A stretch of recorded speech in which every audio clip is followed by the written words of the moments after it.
नमस्कार, SBT news में आपका स्वागत है। पेश है 28 जून मंगलवार शाम 7:15 बजे राजस्थान की बड़ी खबरें।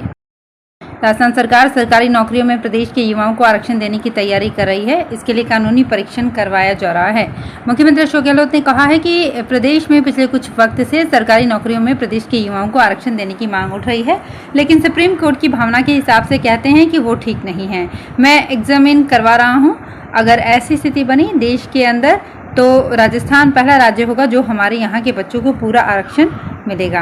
हमारे बच्चों को ही नौकरियां लगनी चाहिए। गहलोत मंगलवार को यूथ एक्सीलेंस सेंटर के शिलान्यास समारोह में बोल रहे थे। परिणाम के दम पर लगातार धाक जमाने वाली शिक्षा नगरी सीकर में कोरोना के बाद फिर से विद्यार्थियों की रौनक दिखने लगी है। अपने बच्चों के करियर को, सपनों को पंख लगाने के लिए देश भर से विद्यार्थी ऑफलाइन क्लासों के लिए सीकर पहुंचने लगे हैं। राजस्थान माध्यमिक शिक्षा बोर्ड के परिणाम जारी होने के साथ ही कोचिंग में दाखिले की दौड़ शुरू हो गई है। सीबीएसई का परिणाम जारी होने के बाद यहां और हुजूम उमड़ेगा। वहीं प्रदेश के 80,000 से अधिक विभिन्न पदों की भर्ती होने का असर भी सीकर में दिख रहा है। एक्सपर्ट का कहना है कि सीकर की अर्थव्यवस्था की धुरी शिक्षण संस्थाएं ही हैं। भ्रष्टाचार निरोधक ब्यूरो नागौर ने मंगलवार को नागौर शहर के अजमेर विद्युत वितरण निगम के सहायक अभियंता कार्यालय में कार्यरत इंजीनियरिंग सुपरवाइजर प्रकाश चंद्र रेगर को 25,000 रुपए की रिश्वत लेते गिरफ्तार किया है। नागौर उप निरीक्षक सुशीला बिश्नोई ने बताया कि परिवादी की शिकायत पर कार्रवाई की गई है। सोलर प्लांट लगाने वाले परिवादी के उपभोक्ता के कनेक्शन में नाम बदलने और लोड बढ़ाने के नाम पर रिश्वत ली गई। हनुमानगढ़ जिले के टाउन थाना क्षेत्र में कोचिंग सेंटर खोलने के नाम पर लाखों की धोखाधड़ी करने का मामला सामने आया है। आरोपी ने युवक को पार्टनरशिप में कोचिंग सेंटर खोलने का झांसा दिया और उससे फर्नीचर, एडवांस किराया और अन्य व्यवस्था के लिए 10 लाख रुपए ले लिए। इस दौरान कोरोना संक्रमण फैलने और लॉकडाउन लगने के कारण कोचिंग नहीं खोल पाए। युवक ने इस साल 1 अप्रैल से कोचिंग शुरू करने या रुपए वापस देने के लिए कहा तो आरोपी ने मना कर दिया और रुपए वापस लौटाने की बात कही, लेकिन अब तक नहीं लौटाए हैं। राजस्थान में कांग्रेस सरकार के 3.5 साल से ज्यादा समय बीत जाने के बावजूद राजनीतिक नियुक्तियां नहीं होने से नेताओं और कार्यकर्ताओं में एक बार फिर बेचैनी बढ़ने लगी है। उदयपुर में यूआईटी चेयरमैन का पद 3.5 साल से खाली है। वहीं नगर निगम के नेता प्रतिपक्ष के पद पर भी 2.5 साल से ज्यादा समय बीत जाने के बावजूद नियुक्ति नहीं हुई है। राजस्थान में सत्ता में रही पिछली 5 सरकारों में ऐसा पहली बार हुआ है जब 1.5 साल से भी कम समय का वक्त बाकी रहने के बावजूद यूआईटी चेयरमैन नहीं बनाया गया हो। राजस्थान के सीकर शहर में चोरी का अनूठा मामला सामने आया है। यहाँ एक चोर पहले तो चोरी करता है और बाद में सो जाता है। कुछ देर आराम करने के बाद वो उठकर रवानगी लेता है।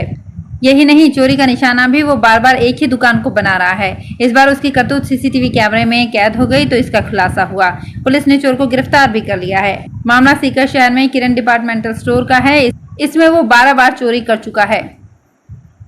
राजस्थान में भाजपा नेताओं में चल रही सीएम फेज की दौड़ और दावेदारी पर नेता प्रतिपक्ष गुलाब चंद कटारिया ने कहा कि केंद्रीय टीम इस पर फैसला लेगी। उस फैसले के खिलाफ पार्टी में कोई बाधा नहीं बन सकता है। किसी ने ट्राई भी किया तो दूध में मक्खी की तरह फेंक दिया जाता है। कल्याण सिंह, उमा भारती को भी घूम फिरकर पार्टी में ही आना पड़ा। हमारी पार्टी व्यक्ति आधारित नहीं, विचारधारा पर आधारित पार्टी है। जैसलमेर में सड़क सुरक्षा जन जागरूकता सप्ताह मंगलवार को शुरू हुआ। इस दौरान रैली का आयोजन किया गया जिसमें सड़क सुरक्षा को लेकर लोगों को जागरूक करने का बीड़ा उठाए बाइक चालक और ऑटो ड्राइवर आदि ने हिस्सा लिया। इस दौरान जिला कलेक्टर ने बताया कि जिला प्रशासन ने टीम बनाकर जिले में एक्सीडेंटल जोन की पहचान करने का काम शुरू किया है और बहुत जल्द जिले की ऐसी जगहों की पहचान की जाएगी जहाँ सबसे ज्यादा सड़क हादसे होते हैं। उदयपुर में 1 जुलाई को होने वाली जगन्नाथ रथ यात्रा को लेकर तैयारियां जोरों पर हैं। जिला कलेक्टर ताराचंद मीणा और एसपी मनोज चौधरी ने मंगलवार को रूट विजिट किया। आयोजन समिति के साथ ही प्रशासनिक और पुलिस अधिकारियों ने 2 अलग-अलग रूटों पर जायजा लिया। कलेक्टर मीणा ने यूआईटी और नगर निगम समेत पुलिस अधिकारियों की मौजूदगी में रूट चेक किया। उन्होंने धर्मोत्सव समिति और जगन्नाथ रथ यात्रा समिति के पदाधिकारियों को कानून एवं शांति व्यवस्था बनाए रखने और प्रशासन का पूर्ण सहयोग होने की बात कही। सीकर में मंदिर में आए 2 चोरों ने मंदिर में तोड़फोड़ कर सामान चुरा लिया। चोरी की पूरी घटना मंदिर में लगे सीसीटीवी कैमरे में रिकॉर्ड हुई है जिसमें आरोपियों के चेहरे भी साफ दिखाई दे रहे हैं। मामला सीकर के लोसल इलाके के मंगरासी गांव का है।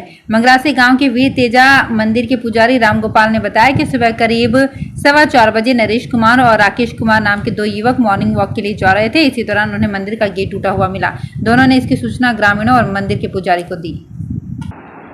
राजस्थान में शिक्षा विभाग की पदोन्नति समय पर नहीं होने के कारण सरकारी स्कूल शिक्षकों से वंचित है। प्रदेश में वरिष्ठ अध्यापक से लेकर प्रधानाचार्य तक के 25,000 से अधिक पद रिक्त चल रहे हैं। ऐसे में प्रदेश की शिक्षा व्यवस्था का अंदाजा लगाया जा सकता है। रेट द्वितीय लेवल की भर्ती रद्द होने और राज्य के सभी सेकेंडरी स्कूलों को उच्च माध्यमिक स्कूलों में क्रमोन्नत करने से सरकारी स्कूलों में शिक्षकों का पहले से टोटा है।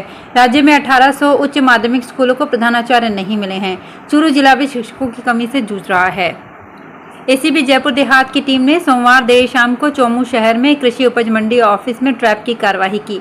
एसीबी की टीम ने कृषि मंडी के सचिव अमरचंद सैनी और एक दलाल किशोर खटीक को 10,000 रुपए की रिश्वत लेते रंगे हाथों गिरफ्तार किया है। आरोपी कृषि मंडी सचिव अमरचंद सैनी ने पीड़ित से कृषि मंडी में एक दुकान ट्रांसफर करने के एवज में रिश्वत की मांग की थी। पीड़ित कृषि मंडी सचिव को 32,000 रुपए पहले ही दे चुका था। कृषि मंडी सचिव अमरचंद सैनी ने दलाल किशोर खटीक के जरिए रिश्वत की राशि मांगी थी। आरोपी किशोर खटीक संविदा पर गार्ड की नौकरी करता है। करौली जिले में पुलिस आपके द्वार सोच के साथ राजस्थान पुलिस ने मोबाइल इन्वेस्टिगेशन यूनिट की शुरुआत की है। जिले में ऐसी 2 वैन मिली है। इसके जरिए पुलिस अब शहर से लेकर दूर दराज के गांव में मौके पर ही इन्वेस्टिगेशन का काम पूरा कर सकेगी। आवश्यक आधुनिक संसाधनों से लैस इस वैन के जरिए पूरा क्राइम सीन रिक्रिएट कर अपराध का खुलासा किया जा सकेगा। पुलिस अधिकारियों की माने तो मोबाइल इन्वेस्टिगेशन यूनिट के मिलने से अनुसंधान की गति तो मिलेगी ही, साथ ही फरियादियों को भी पुलिस थानों के चक्कर काटने नहीं पड़ेंगे। राजस्थान में अगले महीने 1 जुलाई से प्लास्टिक से बने 1 दर्जनों उत्पादों पर रोक लग जाएगी। यदि कोई उत्पाद बेचता पाया जाता है तो उस पर कड़ी कार्रवाई की जाएगी। राज्य प्रदूषण नियंत्रण मंडल मुख्यालय के अधिकारियों के अनुसार पर्यावरण को नुकसान पहुंचाने वाले इन उत्पादों में डिस्पोजेबल ग्लास से लेकर ईयरबड्स और प्लास्टिक से बने झंडे बैनर तक शामिल हैं। केंद्रीय प्रदूषण नियंत्रण बोर्ड ने इसके उत्पादन, भंडारण, वितरण और इस्तेमाल से जुड़े सभी पक्षों को 30 जून से पहले इनका स्टॉक खत्म करने के लिए कहा है। ग्रामीण ओलंपिक खेलों को लेकर जागरूकता के लिए चल रही मशाल यात्रा मंगलवार सुबह चूरू के जिला स्टेडियम पहुंची। यहां राजस्थान राज्य क्रीड़ा परिषद के अध्यक्ष व सादुलपुर विधायक डॉक्टर कृष्ण पूनिया और जिला कलेक्टर सिद्धार्थ सिहाग ने मशाल यात्रा वाहन को हरी झंडी दिखाकर रवाना किया। इस मौके पर विधायक डॉक्टर पूनिया ने कहा कि राज्य सरकार की खेलों के प्रति बेहतरीन नीतियों का ही परिणाम है कि आज हरियाणा जैसे राज्य के खिलाड़ी भी राजस्थान से खेलना चाहते हैं। पदक लाओ पद पाओ नीति में हमने करीब 300 खिलाड़ियों को सीधे नियुक्ति दी है। तो फिलहाल इस बुलेटिन में इतना ही, फिर हाजिर होंगे कुछ और बड़ी खबरों के साथ। अगर आप भी अपने आसपास की छोटी बड़ी और महत्वपूर्ण खबरों से अपडेट रहना चाहते हैं तो सब्सक्राइब कीजिए हमारे चैनल एसपीटी न्यूज को और प्रेस कीजिए बेल आइकन पर।